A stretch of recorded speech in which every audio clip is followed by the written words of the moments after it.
On April 20, 2010, BP's oil rig, the Deepwater Horizon, exploded in the Gulf of Mexico off the coast of Louisiana.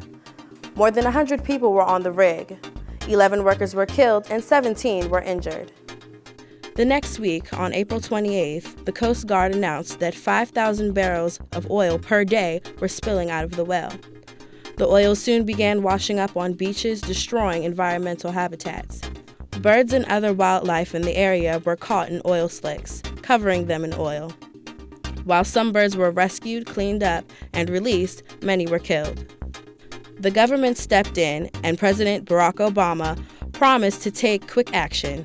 By the time we discovered the third breach, a week after the Deepwater Horizon platform sank, we had already stationed more than 70 vessels and hundreds of thousands of feet of protective boom on site. Today, there are more than 20,000 people in the region working around the clock to contain and clean up this spill. In May, BP came up with plans to stop the oil leak, including covering it with a containment cap and drilling a relief well. The plans failed for several months until the well was finally successfully capped on July 15th.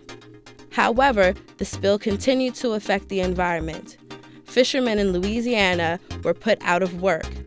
This interrupted other businesses from making money, as most area income is from the seafood industry. As the damage continued, the focus turned to recovery.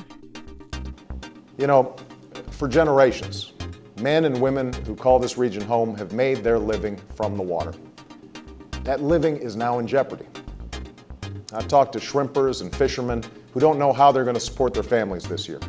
Their way of life may be lost.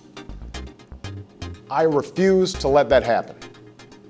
Tomorrow, I will meet with the chairman of BP and inform him that he is to set aside whatever resources are required to compensate the workers and business owners who have been harmed as a result of his company's recklessness.